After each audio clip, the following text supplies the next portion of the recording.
Red Voyage News, splashing the check-in. Thank you for tuning in. Before I get into this article right here, I want to let you guys know to click the link in the description box below. If you like this channel, if you want to support this channel, there's a link in the description box for my Buy Me a Coffee page. It's almost like Patreon.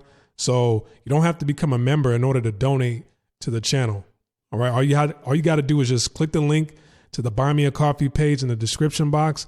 Go there. You can donate however much money you want if you really like the content on this YouTube channel. It helps out a lot. It helps me to grow. It helps me to make more content. If you're interested in knowing how foreigners are treated overseas, knowing how foreigners are treated in South America, Canada, Europe, Asia, all right, especially Asia, then click the link in the description box below, become a member, and listen to some dope content, $8 a month, all right? Now, the reason why it's $8 a month is because I'm spitting from experience. You know, I paid a lot of money to go through this experience in order to give a lot of people game. So if you're interested in visiting a country or living in another country, hit the link in the description box below and become a member. All right, let's get into it. Gary Owen's ex-wife names his alleged mistress, says he paid for escorts. Now, if you don't know Gary Owen, he is a Caucasian comedian from Ohio, I believe. And if you don't know, he became the host of BET's Comic View back in like the late 90s, early 2000s. I always thought he was corny. I never liked Gary Owen. All right. I always thought that he was a white guy who was trying to act black. I don't have a problem with white people. I like white people who act white, who are themselves. He didn't even grow up around black people. From what he said, he grew up in the trailer home around a bunch of white people. And he was 23 years old when he hosted Comic View. He didn't even really pay his dues before they just threw him the mic and told him he could be the host. Like you see, back in the days, D.L. Hughley was one of the hosts. Cedric the Entertainer, Bruce. These were guys that paid their dues for years before they became the host of Comic View. And it didn't really seem like there's nothing wrong with a white guy hosting Comic View. It's just like, you know, are you yourself and did you pay your dues? I didn't really feel like Gary Owen was somebody who really paid his dues and he was being himself. He was getting heckled a lot when he was the host because he offended a lot of people. One joke in particular he said on Comic View was like, oh, he was telling his daughter that, yeah, you don't have to use a hot comb for your hair, you know, for your, you know, burning your neck and whatnot. You know, that comes from my genes. It was me who gave you straight and good hair. You know, he says something along those lines, right? And it's kind of like, you know, you're saying that in front of a crowd of black people, a crowd of black women. Somebody's going to get offended, all right? But, I mean, that's comedy in itself, okay? The stage is supposed to be sacred, but it doesn't, you know, it was just always corny. However, I'm going to be objective, and I'm going to say that somebody like a Gary Owen, who's a well-known comic, whether you like him or not, known by hundreds of thousands of people, if not millions of people, why are you surprised that he's paying for escorts or he has a mistress and he's paying all of the bills? Now, I know that's something that women aren't going to like, but if somebody like him, of his stature, of his status, is not sloppy, he's not getting other women pregnant, and he's not bringing women over by the house, what's it matter to you? The man exercised his option. You know, I got enough money to where I could feed multiple different families. We live in this big house. You know, I got all these gigs, these TV gigs, these movie gigs. I'm out on the road for a long time. I'm using protection. I don't love these women that I sleep with every now and then. I love my wife. I always come home to my wife. I always check in with my wife. I always give my wife money. I pay all of the bills for my wife so she doesn't have to work. And I don't know if this is the root cause of their divorce, but in my opinion, I think it's a silly reason, but I don't know. I'm not in the relationship. I don't know them personally. And you know your situation better than I do.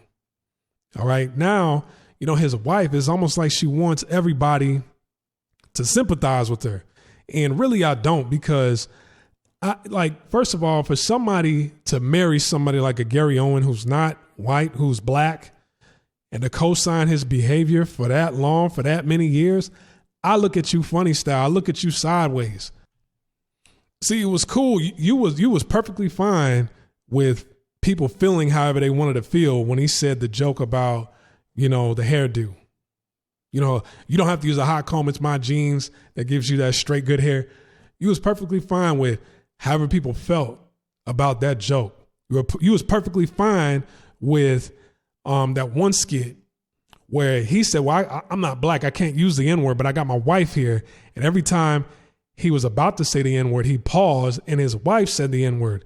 I thought that was real distasteful. And I thought that was real stupid on her part. And I'm like, whoever she is, I was like, in my mind, seeing that, I was like, I have absolutely no respect for her. And this was years ago when it happened. So whatever she's going through right now, I don't feel sorry for her. I don't wish this upon nobody. If she's feeling any sort of mental, pain because of this, I don't wish that upon nobody, but I don't feel sorry for her. In my mind, good. Good for you. Now you calling out the mistress. I know who you, Breonna Johnson, a nurse at Memorial Hermann Health. You put her full first and last government name out there. You posted up her job title and her employer, the location where she works. You definitely know who I am. You didn't care. Gary is married, and you don't seem to care. He still hasn't seen his kids, which is weird because you are a baby mama. He still doesn't financially support his wife, although he has sent me zero money. And how often do we see this? He doesn't send me any money. He doesn't see his kids, yada, yada, yada. And then come to find out from the man's perspective, oh, that's a lie. So I'm not taking what she's saying. I'm taking what she's saying with a grain of salt. From a company I helped build, I'm still paying his bills. I didn't see you up on stage telling his jokes.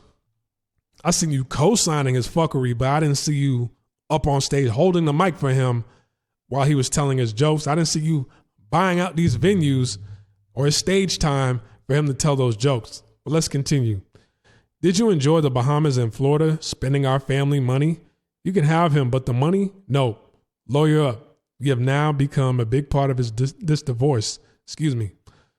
Girl, can't wait to see that tan in court. By the way, your friends don't like you. They out here spilling all your cheating tea. Gary, the escorts are spilling yours. Then she goes on to say, I don't care about any of these paid relationships, although I do think $600 for 30 minutes is too expensive.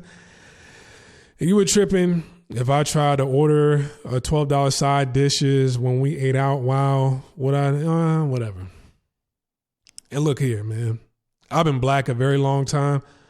Black women, they don't order $12 side dishes. They order the most expensive thing on the menu and they don't even eat it.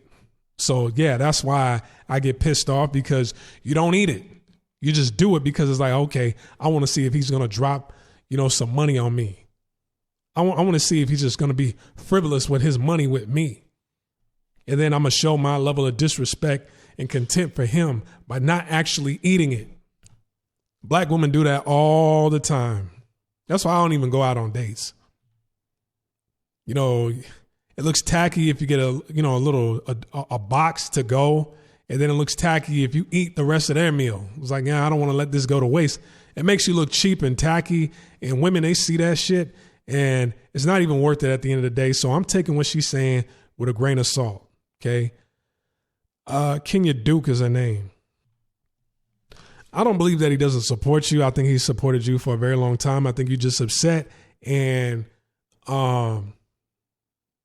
you went from co-signing his fuckery to now it's like you want everybody to co-sign your fuckery. And no, I don't feel sorry for you. It's not my job to say, I'm not qualified to say what she deserves or what she doesn't deserve. I'm not going to say that, but I will say that you were co-signing his BS for a long time. And a lot of people from the black community were offended by some of the things he was saying. And then they were really offended by the skit you did with him. So you on your own with this one, hold your own nuts with this one. I'm not here to side with you against him. And, a lot of black women, they want to do that when they feel that somebody non-black has disrespected them in any sort of way, or they got over on them in any sort of way. Then they want to cry foul and say, hey, black community, where you at? Where the black men at? Where are the black men? Where are the good brothers at that's going to stand up for us? And me, I'm not even looking at it as a black and white issue. Like I didn't care that that Gary was married to a black woman. That's something that a lot of people get that they get it misconstrued in their mind. It's like, black men don't care if you go out and marry outside of your race. The thing is when you try to pedestalize your relationship just because you're with somebody non-black, then that's when it looks funny. I'm not saying that she did that, but that skit that she did told me everything that I needed to know about her. And what that told me about her was that she ain't shit. All right. So if you would stoop that low to do a skit with him where you are the voice to use the N-word towards an African man, a black man, for a white man, then that lets me know that you ain't shit. Okay. And I'm pretty sure there was a lot of shit going on behind closed doors. I don't even want to know about that. I can only imagine. So whatever she says at this point in time, I'm not even shocked, because we already seen what you allowed and co-signed in the past, and nobody cares. All right. What do you think? Let me know in the comment section below. Like, subscribe, comment, share this video, donate. If you want to send a donation, please donate on the Buy Me a Coffee page. Support the page so we can keep going. I'm over and I'm out. Peace.